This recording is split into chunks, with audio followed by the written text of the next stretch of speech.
அமெரிக்காவின் காசா அமைதிக் குழுவில் இந்தியா இணையாமல் ஐநா சபையை சீர்திருத்தம் மற்றும் வலுப்படுத்தும் காரியங்களில் இந்தியா வேகமாக செயல்பட வேண்டும்.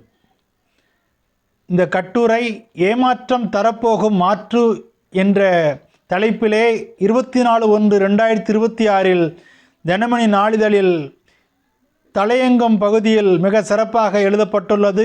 நான் தினமணி நாளிதழுக்கு நன்றி சொல்கிறேன். அமெரிக்க அதிபர் டொனால்ட் ட்ரம்ப் முன்மொழிந்த அமைதிக்குழு எனும் புதிய சர்வதேச அமைப்பு உதயமாகியிருக்கிறது. போருக்கு பிந்தைய காசாவில் அமைதி நீடிப்பதை உறுதி செய்யவும் அங்கு மறுசீரமைப்பு பணிகளை மேற்பார்வையிடவும் இந்த அமைப்பு உருவாக்கப்பட்டிருப்பதாக கூறப்பட்டாலும் ஐநா அமைப்புக்கு போட்டியாக இந்த குழுவை ட்ரம்ப் உருவாக்கியிருக்கிறார் என்பதில் மாற்று கருத்து இல்லை.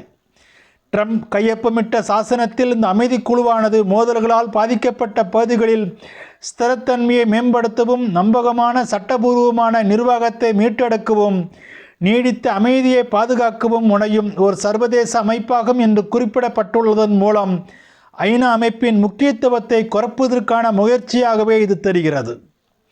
சுவிட்சர்லாந்தின் டாவோஸில் நடைபெற்ற உலக பொருளாதார அமைப்பின் ஆண்டு கூட்டத்துக்கு இடையே இந்த புதிய அமைப்பை தொடங்கி வைத்த ட்ரம்ப் இந்த குழு அமெரிக்காவுக்கானது மட்டுமல்ல, ஒட்டுமொத்த உலகுக்கானது. காசாவில் நாம் வெற்றி பெறும்போது மற்ற உலகளாவிய பிரச்சனைகளுக்கும் இதை விரிவுபடுத்தலாம் என கூறியதிலிருந்து அவரது நோக்கமும் அமெரிக்காவின் நோக்கமும் மேதாவித்தனமாக தெளிவுற தெரிகிறது. அமெரிக்க அதிபராக 2வது முறையாக பதவியேற்றியதிலிருந்தே ஐநா உள்ளிட்ட சர்வதேச அமைப்புகளுக்கு எதிராகவே ட்ரம்ப் தொடர்ந்து பேசி வருகிறார். 66 சர்வதேச அமைப்புகளிலிருந்து அமெரிக்கா அண்மையில் வெளியேறவும் செய்தது. இந்தியா, பிரான்ஸ் தலைமையிலான சர்வதேச சூரிய சக்தி கூட்டமைப்பு உள்ளிட்ட 35 சர்வதேச அமைப்புகளும் ஐநாவின் 31 அமைப்புகளும் இதில் அடங்கும். இந்த 66 அமைப்புகளும் அமெரிக்காவின் தேசிய நலன்களுக்கும் பாதுகாப்புக்கும் பொருளாதார வளர்ச்சிக்கும் இறையாண்மைக்கும் எதிராக செயல்பட்டு வருவதாகவும் எனவே அந்த அமைப்புகளிலிருந்து அமெரிக்கா விலகுவதாகவும் தெரிவிக்கப்பட்ட காரணம் வேடிக்கையானது. ஏனெனில் ஐநாவாக இருந்தாலும் வேறு எந்த ஒரு சர்வதேச அமைப்பாக இருந்தாலும் இன்றைய சூழலில் அமெரிக்காவின் நலனுக்காக எதிராக யார் என்ன செய்துவிட முடியும்? நாடுகளுக்கு இடையிலான போர் சச்சரவுகள் தொடர்பாக ஐநா பொது சபை, ஐநா பாதுகாப்பு கவுன்சிலின் கவனத்துக்கு அவ்வப்போது எடுத்துச் சொல்லப்பட்டு கொண்டுதான் இருக்கின்றன.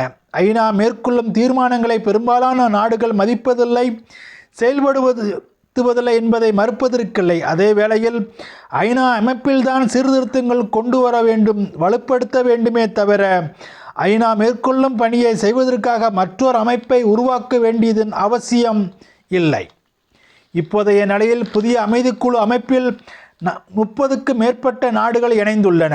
அதில் சவுதி அரேபியா, ஐக்கிய அரபு அமீரகம், கத்தார், எகிப்து, ஜோர்டான், பாகிஸ்தான், துருக்கி, இந்தோனேஷியா ஆகிய இஸ்லாமிய நாடுகள் முக்கிய பங்கு வகிக்கின்றன. Albania, Azerbaijan, Armenia, Argentina, Bahrain, Belarus, Bulgaria, Hungary, Israel, Kazakhstan, Mongolia, Morocco, Uzbekistan, Vietnam உள்ளிட்ட நாடுகளும் இடம்பெற்றுள்ளன. அமெரிக்காவின் நட்பு நாடுகளான Britain, France, Germany, Norway, Sweden ஆகிய நாடுகள் இக்குழுவில் இணைய மறுத்துள்ளன. ஐநாவின் அதிகாரத்தை ட்ரம்பின் அமைதிக்குழு சிதைக்கக்கூடும் என்பது இந்த நாடுகளின் முக்கிய கவலை.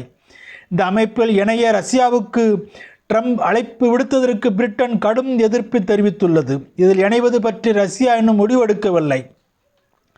அமெரிக்கா முன்னெடுத்துள்ள இந்த அமைப்பில் இணைவதற்கு பிரதமர் நரேந்திர மோடிக்கு அழைப்பு விடுக்கப்பட்டிருந்தது. ஆனால் அதன் தொடக்க நிகழ்ச்சியில் பங்கேற்காமல் இந்தியா தவிர்த்தது.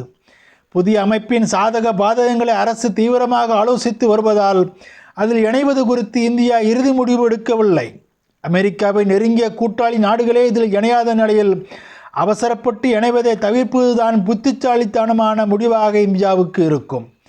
அமைதிக்குழுவின் நிர்வாக உறுப்பினர்களாக அமெரிக்க வெளியுறவு அமைச்சர் மார்கோ ரூபியோவும், மத்திய கிழக்கு நாடுகளுக்கான அமெரிக்காவின் சிறப்பு தூதர் ஸ்டீவ் விட்காஃப், ட்ரம்பின் மருமகன் ஜரெத் குஷ்னர், முன்னாள் பிரிட்டன் பிரதமர் டோனி பிளேயர், உலக வங்கியின் தலைவர் அஜய் பங்கா, அமெரிக்க பாதுகாப்பு ஆலோசகர் ராபர்ட் கேப்ரியல் உள்ளிட்டோரை அமெரிக்கா அறிவித்திருக்கிறது. முழுக்க அமெரிக்காவின் செல்வாக்கே இப்போதைக்கு அந்த அமைப்பில் காணப்படுகிறது. இஸ்ரேல் ஹமாஸ் போரால் சீரழிந்துள்ள காசாவின் மறுசீரமைப்பு மிக முக்கியம். அதற்கு இந்த புதிய அமைப்பு உண்மையிலே உதவி புரிந்தால் அது அனைவராலும் வரவேற்கப்படும் என்பதில் சந்தேகமில்லை. ஆனால் ஐநா உள்ளிட்ட சர்வதேச அமைப்புகளுக்கு மாற்றாக இந்த அமைப்பை வளர்த்து எடுக்க வேண்டும் என்று அமெரிக்கா உலக பெரியண்ணன் மனப்பான்மையில் கருதினால் அது சரியான முடிவு அல்ல. அமெரிக்காவின் தன்னிச்சையான ட்ரம்ப் நடவடிக்கைகளை குறித்து பரிசுத்த வேதாகமம் என்ன சொல்கிறது என்று பார்ப்போம். நீதிமொழிகள் 18ஆம் அதிகாரம் 1ஆம் வசனம். பிரிந்து போகிறவன் தன் இச்சையின்படி செய்ய பார்க்கிறான், எல்லா ஞானத்திலும் அதாவது அமெரிக்கா தலையிட்டு கொள்கிறான்.